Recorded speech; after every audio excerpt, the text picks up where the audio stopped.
Trust takes decades to build, but in an era of generative AI, it can be dismantled in a single millisecond. Right now, in boardrooms across the globe, there is a frantic push to automate everything. But for many corporate leaders, the rush to adopt AI has created a dangerous reputation gap. We are seeing brands hallucinate customer services promises, dilute their unique voices into generic AI slop, and inadvertently hand over the narrative to unmonitored algorithms. For the people listening, the question is no longer how fast can we implement AI, but rather how do we implement AI without breaking the corporate trust we have spent a lifetime building. Today, we are joined by Gal Borenstein, author of Don't Believe the Hype When Trust is on the Line. Gal is a master strategist in brand resilience, and he's here to show us why the all in AI approach is a trap and why the future belongs to the Bionic brand. We're going to discuss how to scale your operations without losing your soul and how to use the Guardian Digital Trust Framework to protect your brand from the darker side of the AI hype cycle. Dark side. Gal, let's dive into the problem. And I wanted to ask you, why is that this current AI gold rush is such a threat to corporate reputations? What is your take on that? The reason that AI right now is not working is that it was built by essentially a master mind reader, if you will, that can read. Imagine a person that is good at reading and can read 1,000 books in a minute. But as you know, it used to be called fast reader. And if you took all these fast readers and put them together in a room and they're able to take 10,000 or 100,000 books and research points and then spit out the output of, what were the conclusions, the takeaways, that would be what we had before. So what AI is doing is basically has a very smart head or brain, but it does not have cognitive abilities to think. It does not have emotions. And most importantly, doesn't have common sense, because common sense is based on the sum of experiences, especially in leadership, that people have. So when you take something that appears to be a template, which is what all AI agents are working from, and you take that template and you say, here's my information, make it better, the biggest risk that you're taking really is that AI will automate your question and answer in a way that basically will take away the authenticity, the trust, and even kind of the level of intelligence that it provides. Because remember, it's artificial intelligence. I can't tell you how many times I have to tell my clients and other colleagues when they say AI, well, what does that stand for? And they know in the back of their head that it's artificial, but we kind of erased that from our lexicon, and we don't say anymore artificial.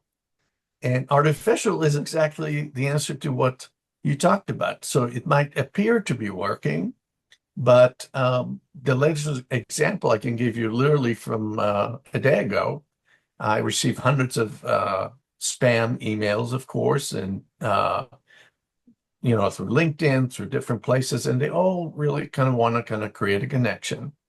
But in one of the companies that I won't mention their name, of course, they sent a letter that had all the right prompts that would potentially would make me interested in having a conversation. The only problem is they started by dear, empty, and then the rest of the letter. So when you see dear, we don't know your name, and it's missing a field, Yeah. what happens to the credibility of the most exciting or most intellectual offering that they might have? Is it basically ruins the reputation of the company. And no, I would not do a business with a company that forgot that quality assurance is something that you need to do. Maybe they're using a quality assurance robot or a bot that they develop, that agent that fits, when you send it to 100,000 people. But imagine if I got it in another 100 or 10,000 CEOs. And what do they think about the company? In the old days, we said, well, if you find a big typo, it has that impact. But it was limited to a very small group of people. So if you were reaching leadership positions all over the US, for example, which could be 50,000 or 100,000 people in management positions, and I'm just throwing up a kind of a tentative number. Now that email that I just spoke with you about has gone to that amount of people. And that is now associated with the corporate brand that you have. So if that's how you are using AI, you are basically asking the machine, the robot, the artificial part of intelligence to basically emulate what you would do, but it doesn't really do what it says it does. You need psychology. You need cognitive psychology. You need to have experience to make decisions. AI cannot make decisions for you. It can give you options, but the option that you might take, as you said in the beginning, might be also a result of hallucination data that is not even correct. And if you're making those decisions based on faulty data, World War III would happen in every kind of scenario that you can think about in business. So I see, that's why I see trust as so important to how a company can stay resilient through these evolutions of technology. And more importantly, to make sure that leaders understand that they need to adjust and adapt to the new environment and not think about AI as, in kind of the old days, if you will, maybe 5 years ago. If you had a spreadsheet, most people hate spreadsheets, especially if it's an Excel or some program, right? Then you have to do 20 different lines and you need to know commands. And now you can just dump the Excel sheet in your ChatGPT or in Perplexity or any of the other ones, and it will really do a good job of that. Or might give you the wrong calculations, but no matter what, it saved you a lot of time. But now imagine that the company's finances are run based on that. There's a saying that one of my clients once taught me, a CEO of a technology company, and he said, Gal, in the technology that we're working on, imagine it as a bridge that you're trying to build. And I feel that I'm at the 80% part of the bridge, and I can make another 5% potentially progress. But after that, I'll have to jump to the other side of the bridge. Imagine if accounting was 98% correct.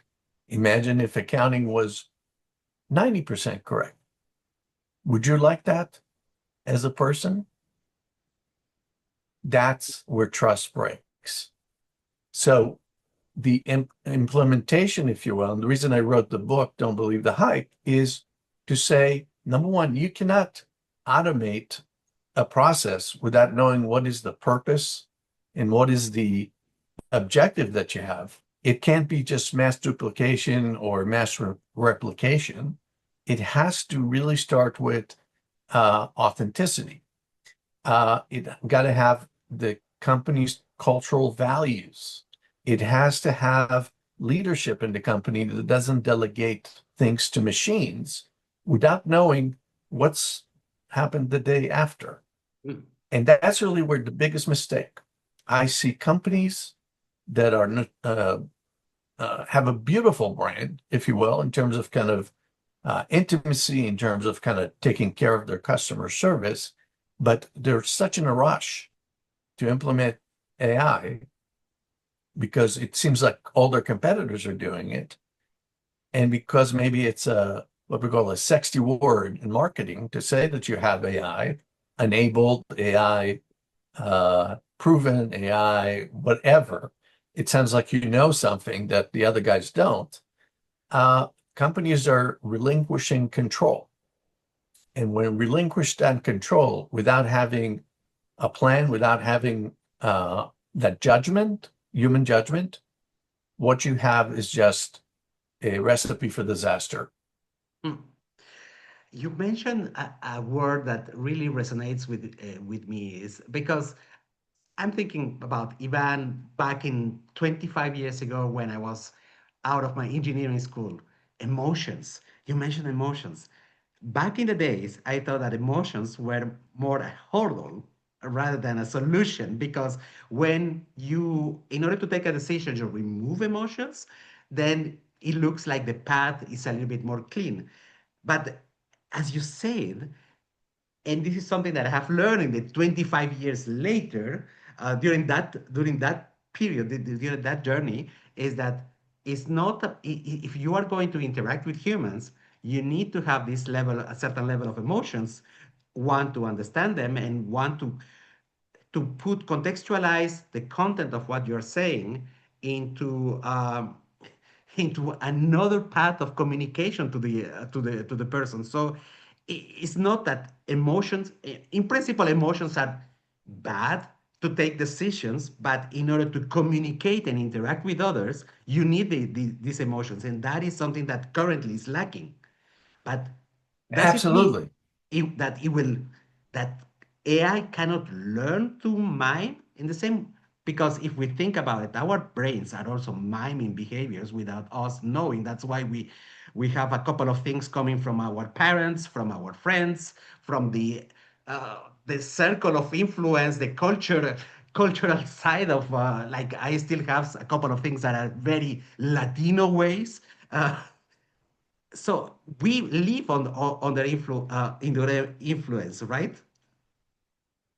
Absolutely. And when I say kind of emotions and feelings, there are two types of intelligence, as you know.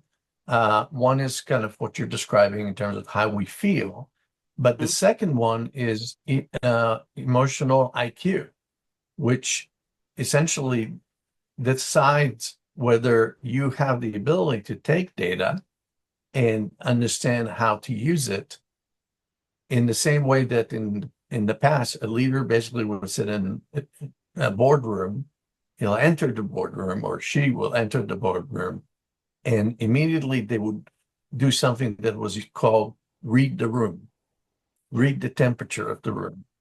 You can't teach that. You either have it or you don't.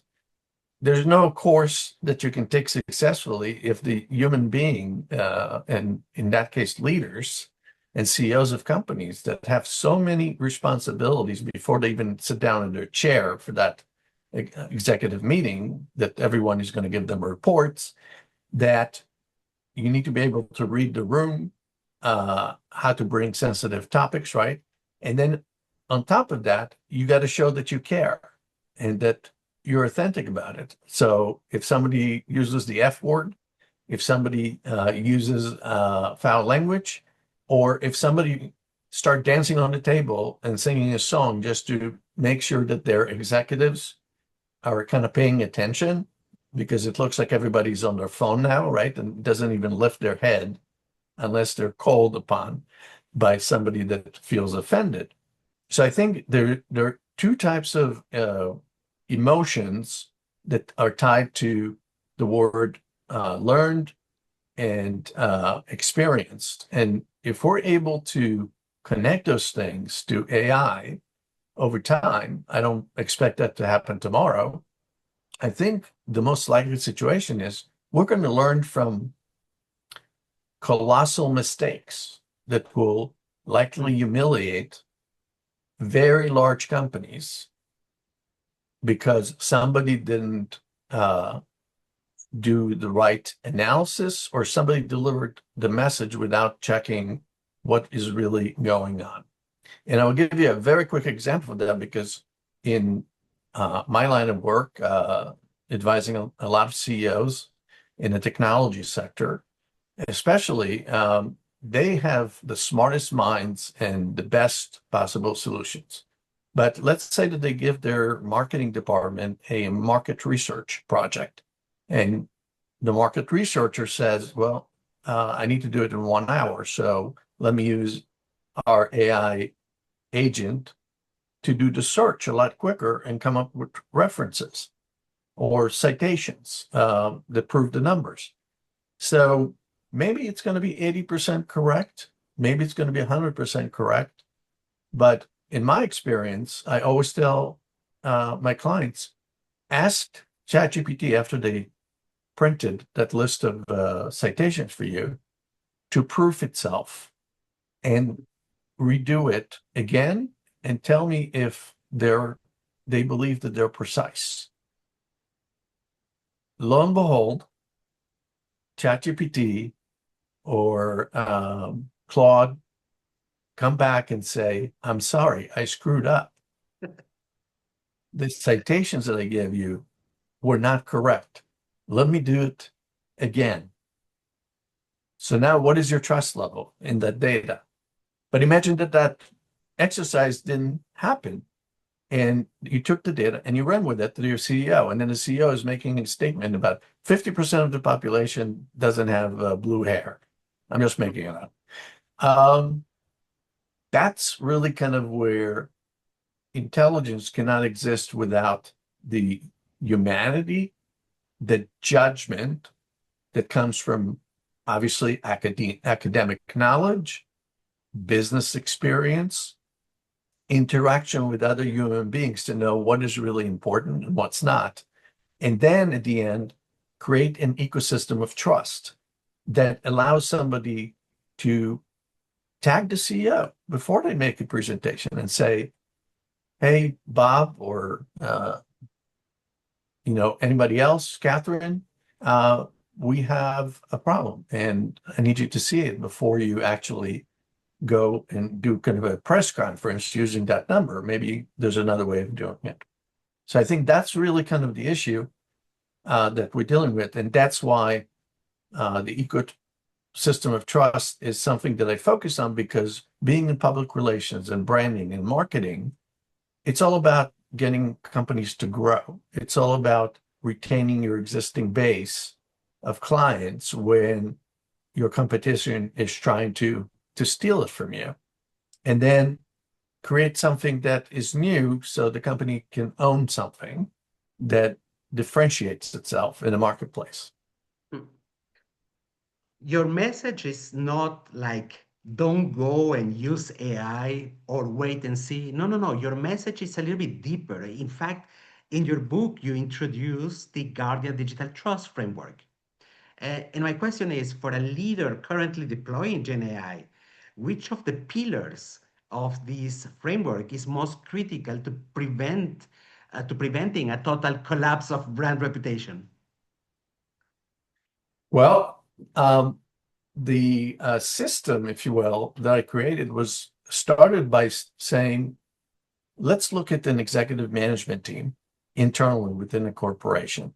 So think about the traditional categories that you have within a corporation. You have the CFO that is in charge of financial integrity. You got the human resource person or leader is in charge of talent acquisition and getting the company culture to be positive. So when they recruit somebody, they like the company. You have operations, COOs, you have CMOs, you have chief revenue officers, you have all these different executives. But yet, if you ask them, what are the values of the company? What do we believe are the promises that we make that we can keep, and what is basically pure speculation, if you will? What you will find is everybody says, I have my own truth, which is obviously not logical, but most importantly is very destructive. So the first part of the system is really boil down to the fact that you got to have internal authenticity. And if HR and the CFO don't get along and don't trust each other, and then the CEO doesn't trust one of them, when bad news happen, when they have to downsize, how do you basically move on to tell employees that they're being fired within 2 minutes because with terminating the access card and their email? Suddenly you're gone. You're no longer a person, which then leads you to external work. What do disgruntled employees do typically? They go now to social media, to review sites like Glassdoor is very big, or Trustpilot, wherever it is.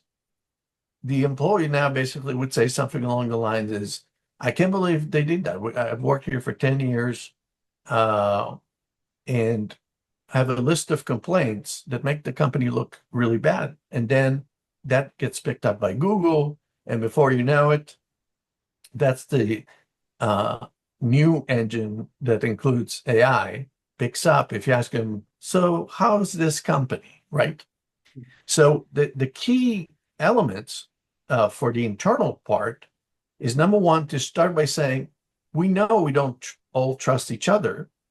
We're humans. And yes, we might hate each other, but if we're being paid and this is our position in life and we want to basically do good for the company, the first thing that the CEO has to do is make sure that all the executives that are filling the key functions in the company are truly based on what we call benchable and markable criteria, where people have alignment.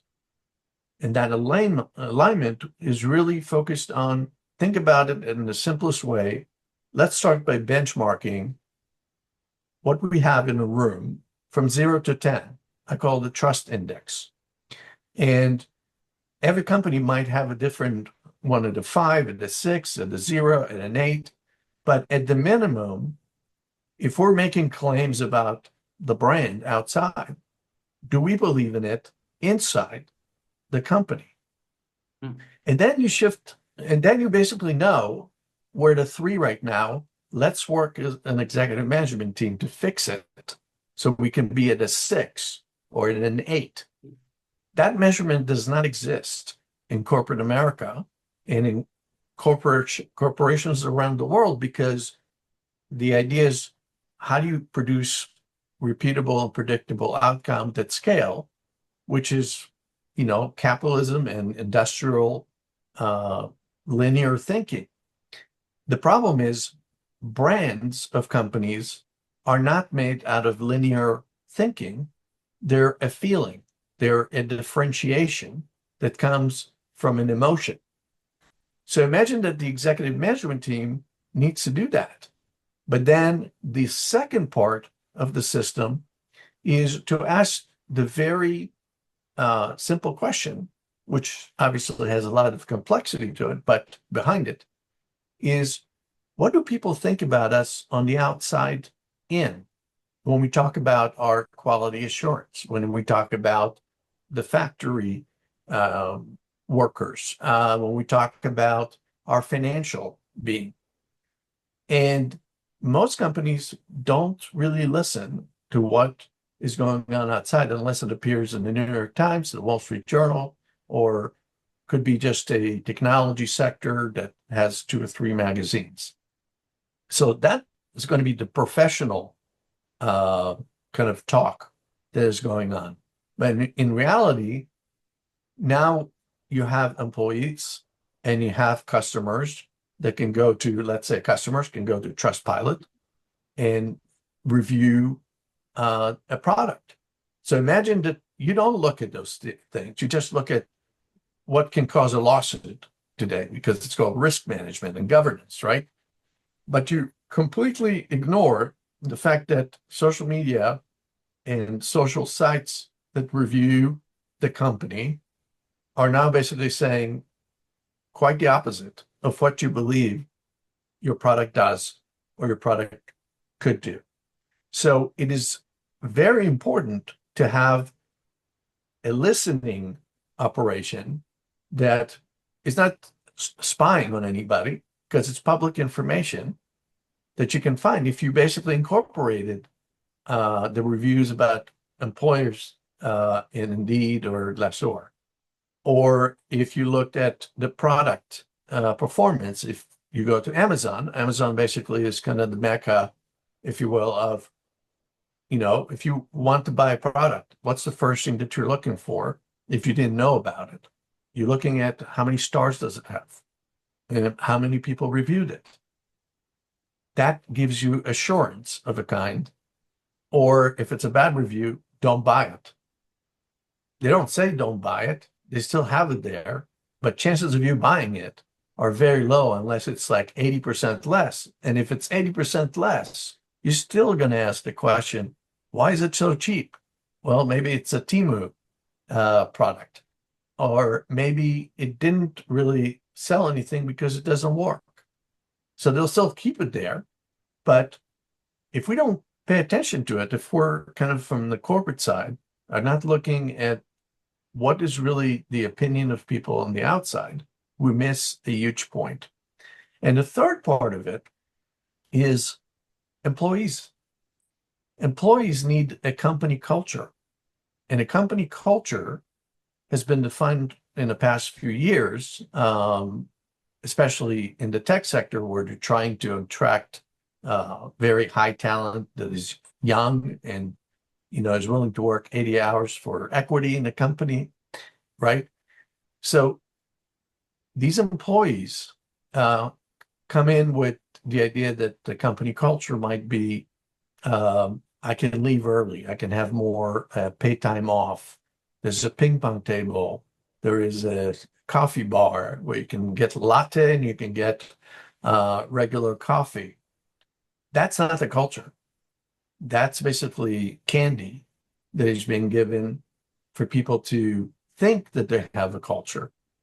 The culture is really to have the leadership of the company participate and listen to the employees.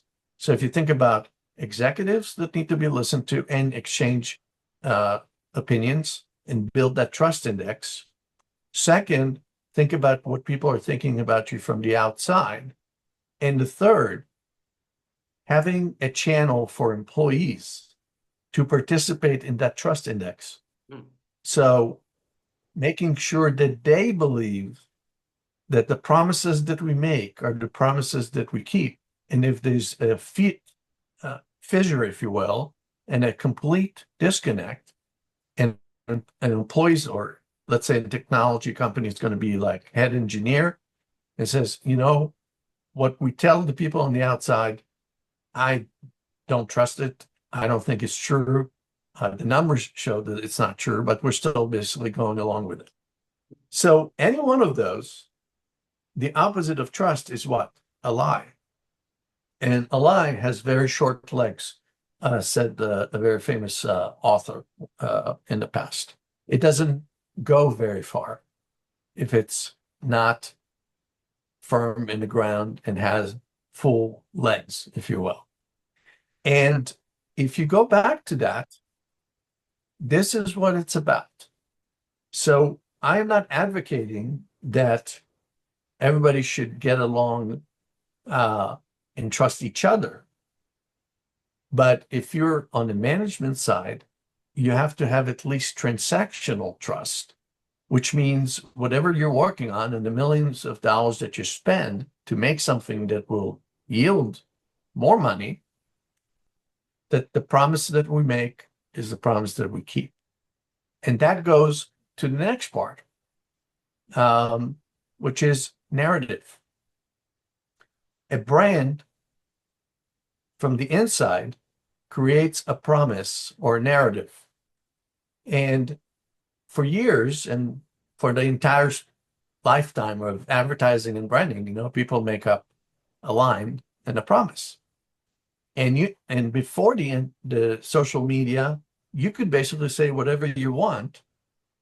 Who's going to see it if there's like 5 people that are complaining, or 50 or 100 or 5,000? unless it's a FDA recall for a pharmaceutical and it costs people to die, then the government will get involved. But typically that's not the case. So imagine the situation whereby you really have to have that trust be put to the test, so your narrative doesn't become a one-way narrative, that people on the outside have the ability to comment about your narrative, which is the real world now. And add AI to that, back to our discussion.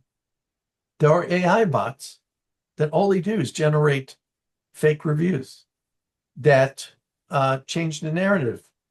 But in reality, if what people are saying about you on the outside is not matching the promise that you have for a product, for a service, whatever it is that you're marketing, your brand is going to be in constant conflict. And eventually, in the real world, agencies take the blame. They're the last people that need to take the blame, because agencies are just following what the promises that are being made by the company. And then to hire an advertising agency or a branding agency to make it better, make it sound more interesting, right? Captivating.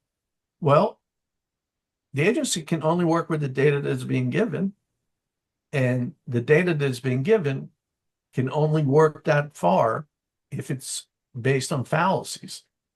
And now with AI, you can basically create a third entity that is the equivalent of Pravda in the old days, where the truth is only one truth, and that's the company truth. Now we can't do that anymore. And it concerns me to see that, especially in a generation that was born with an iPhone, and now there's a new generation that comes with, what do you mean I don't have AI on my iPhone? I'm not going to get that iPhone or Nexus phone if it doesn't have AI on it, or ChatGPT. What are we creating now? Are we creating a generation of smart people that can distinguish between automation and authenticity, going back to the values that you need to have? Are you raising a generation of employees that are not even aware that there is such a thing as the truth? Not everybody's truth is different. Okay. When you have that, you have a bunch of opinions. And as you know, I always find it funny saying to say, but you're entitled to your opinion, but there's still a fact. Opinions don't run corporations because they're linear. It's capitalism. That's what runs the world. That is not going to change. What can change, and what is the inspiring message I want to kind of share with your audience, is the fact that it's up to you to really change the system. And the biggest tools could be the simplest tools to use. Yes, would it be great to have a dashboard where every department has, KPIs and, performance measures and metrics that really kind of go across the company? Yes. Is it worth investing in one if you can't put it on a piece of paper or on a board and say, do we deliver on what we promise? Are we the highest quality company? Are we the fastest company in the industry? Do we deliver 100 times speed on our chip? Whatever it might be.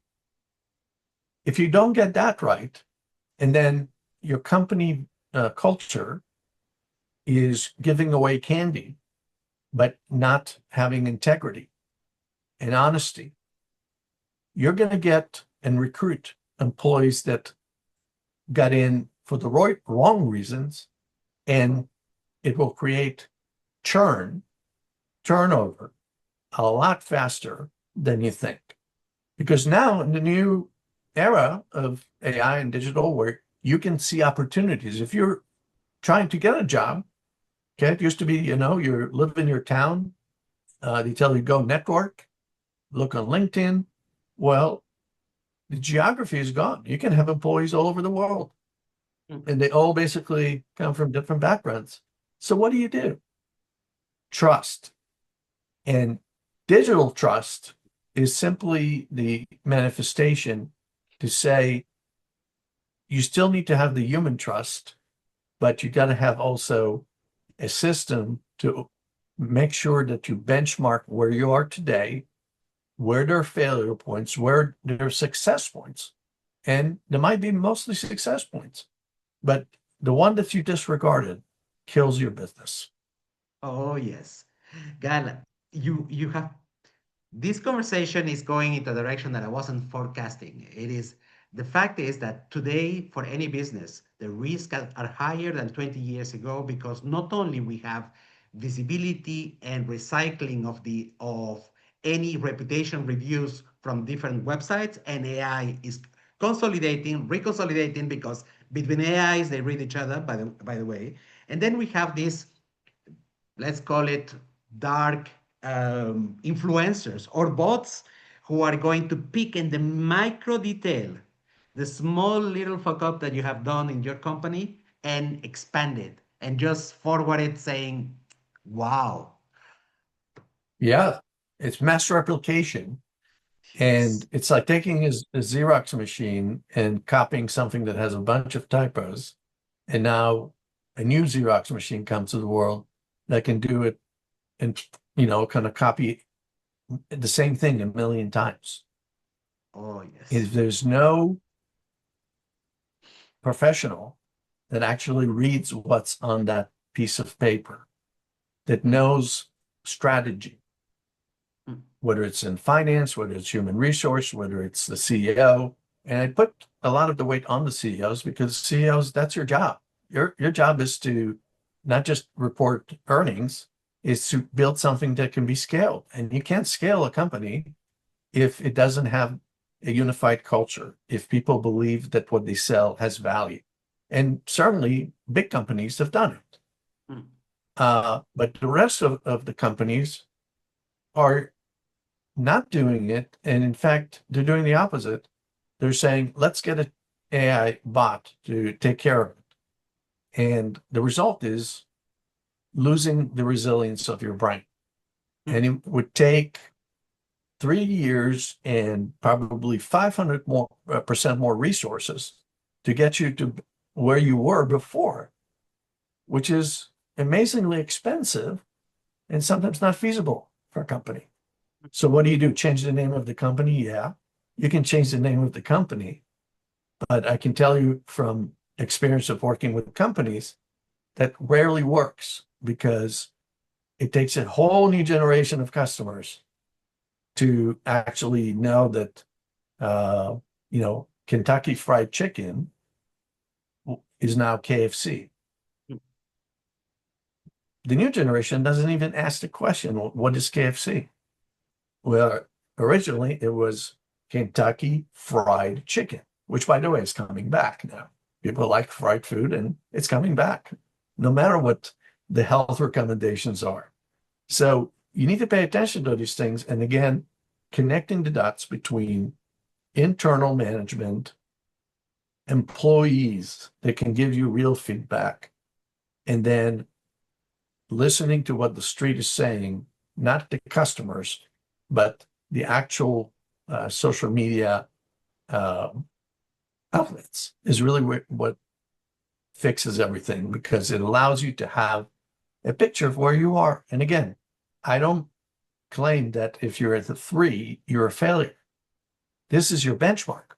Now, ask the question is, what do I need to do to fix it? And the short answer typically is sitting right next to you in the executive boardroom. Gal, you have spoken about the bionic model, so balancing the machine speed with human oversight. Uh, Practically, how do we make it happen? Well, if you think about I was inspired to use that word by a favorite show that I watched when I was young, which was the $6 Million Man. Yes, Steve Austin, the yes. astronaut, that basically, had a horrible accident, and a government agency that developed technology installed prosthetics and different abilities for him to jump over a building, whatever it was. And he became kind of a superhuman. And he became a human that can talk about along with humans, but also fight machines and fight, uh, super natural type of forces. So the reason that I think about uh,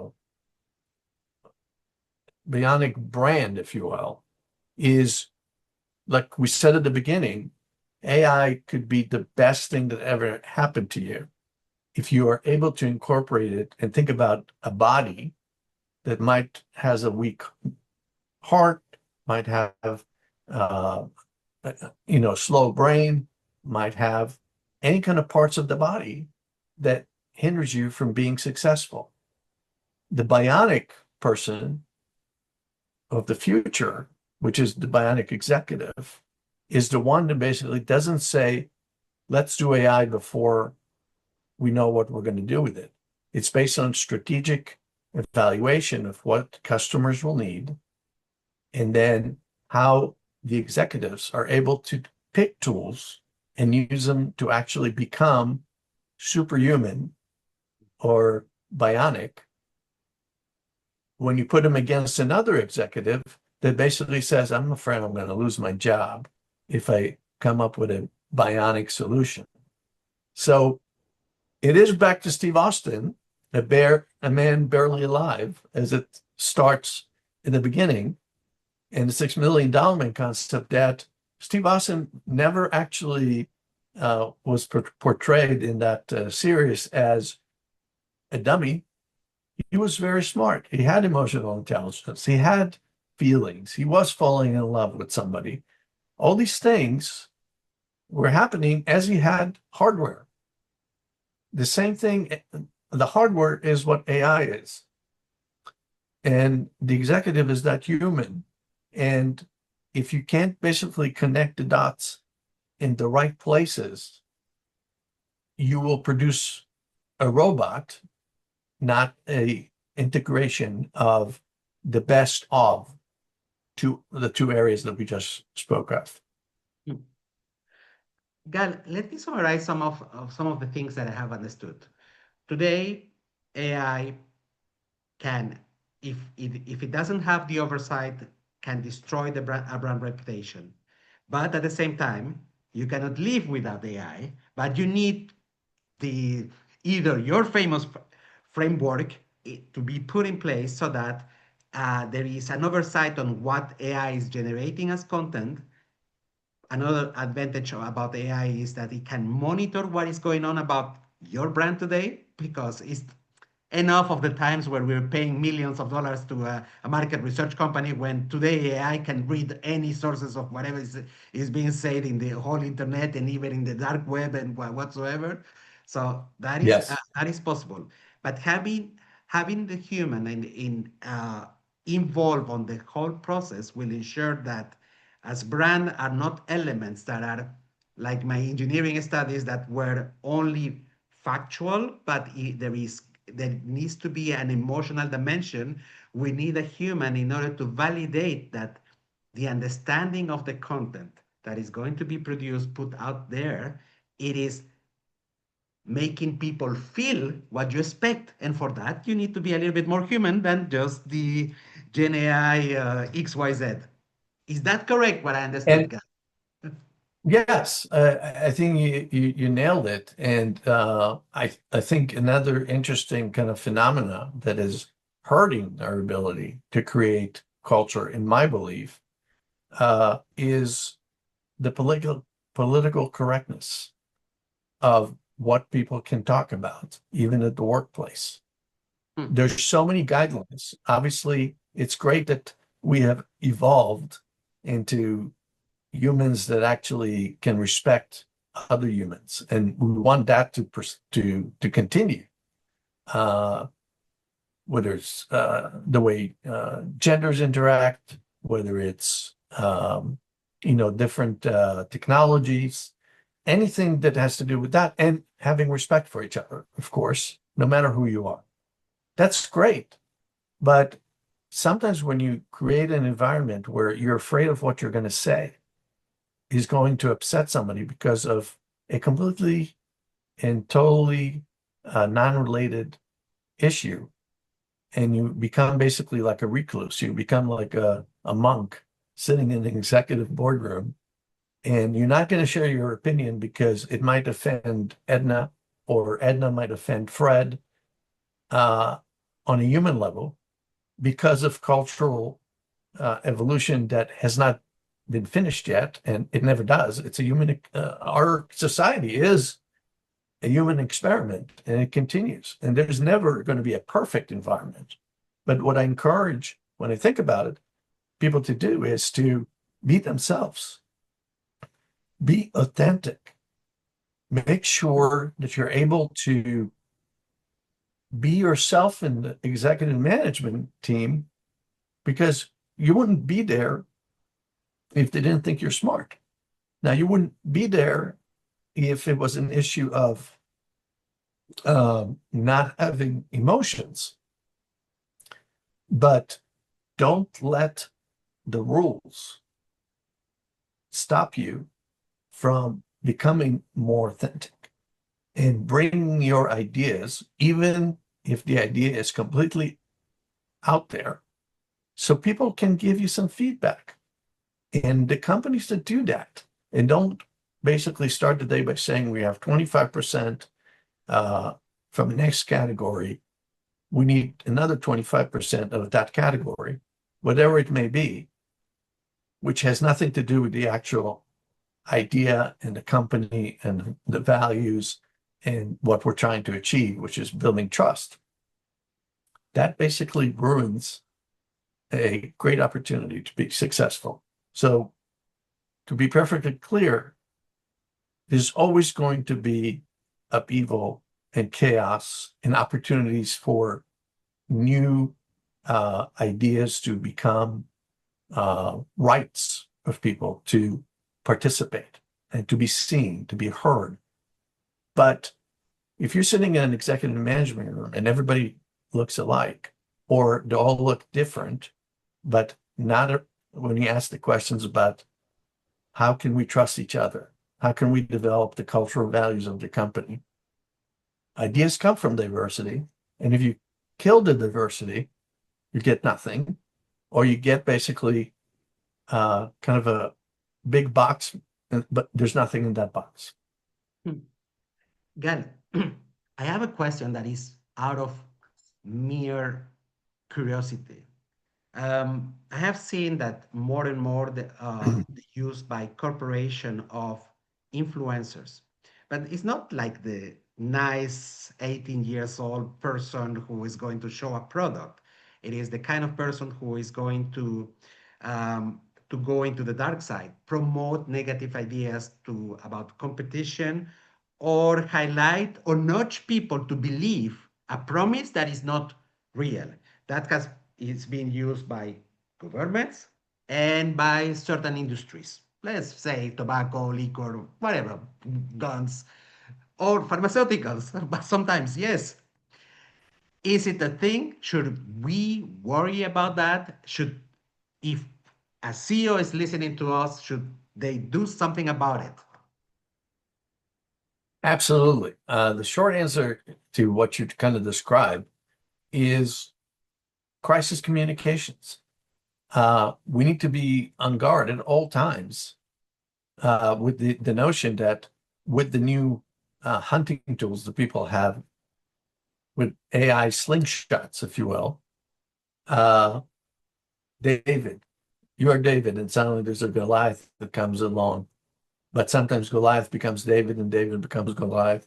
All these things basically are changing. But you got to pay attention to the protocols that you have, and have protocols, how to respond to different situations like you just mentioned. So when it relates to bad influence out there, surely you cannot stop people from saying something in a free society. In most companies, in most of the world that is free to do that, you have the right to ignore the bad press, if you will, that you're getting from these influencers, or finding a way to come up with your own content that actually takes over the bad content. So the answer to a crisis is not necessarily, well, you kind of punch me in the face first, so I'm going to punch you back, or an eye for an eye. That's not how crisis communication works. What you do need internally, if you don't have a company that has a protocol of how to deal with every possible scenario in the digital world, which include what an employee says, what a customer says, and you're just reading about it from an influencer, if you will, you're likely to lose the resilience of your brain. And the new way of dealing with it, again, is creating a listening ecosystem. So imagine a company where somebody read that bad review or bad depiction of the company, which is completely made up, and then they don't tell anything to anyone in the company, just to their two friends. And 5 days pass, and now everybody knows, but you can't do anything about it because 5 days have passed. So this is a 24-hour thing. This is a 12-hour thing. And believe it or not, if you look at American politics and even kind of the president, two presidents actually adopted the strategy of using social media for good and for bad. President Obama got elected because he reached out to young people through social media and then put some of his opinions out there. Sometimes they were good, sometimes they were offensive to some people. And then a new president came later that runs his entire sentiment of decisions based on the feedback that he's getting from what he's putting on social media, which is extremely smart when you think about it, because it replaced the water cooler. You know, the one thing that people had is you go to one place where there's the water cooler and everybody gathers around and exchange opinions. But the current president, President Trump, is a genius when it comes to, I'm thinking about something. I'm not sure if this thing is 100% a go. So I'm going to put the thesis that it's going to happen. And then he gets feedback, not from his advisors, because he knows his advisors are going to give him exactly what he wants to hear. He's getting it from people of all kinds, Democrats, Republicans, libertarians. And while I'm not casting judgment on whether it's good or bad in terms of opinions and what are the actual, let's call it, impact that it has on people, which sometimes is very negative, it creates an environment where he's getting the feedback from the people that voted for him, and he's getting the feedback from people that didn't vote for him. And somewhere in the middle, he uses his version of emotional intelligence and data that is really not scientific. It's more kind of a spur of the moment to change his mind 5 minutes later or an hour later, or say, we're going this way, and 5 minutes or 10 minutes or 10 hours or 20 hours, suddenly he says, we're not doing this at all. Where does that come from? It comes from the ability to be really good at listening to social media in the context of what it is. So the two presidents that used it are possibly the most successful presidents in terms of communicating to the outside. Now, going back to a company, you need to tell the story. If you don't tell the story, your competitors would tell the story for you. That's the narrative. And you have to control the narrative on all fronts. But if you don't trust it on the inside, the people on the outside are going to make it worse for you. Indeed. Gal, it has been a wonderful discussion and quite scary sometimes. In fact, the outcome, the risk that many companies have today because of the use of AI without control. And it's now more understandable why the human element should be there. I mean, people with the right skills in order to have the good guardrails. Tell me, if somebody wants to reach out to you to ask you more questions about how to solve a small crisis, or when there is no crisis and they want to prepare a good plan, how can they reach you out, Gal? The simplest way is actually to use LinkedIn. You can look up my name. There's not a lot of Gal Borensteins out there. And also visit our website at borensteingroup.com, where you can fill out the contact form, and I pride myself on responding within an hour to Wow. all requests.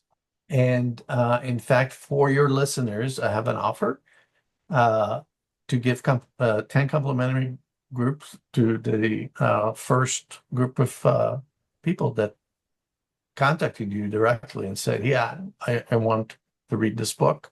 I will make sure that they get it. Oh, that's super cool, Gal.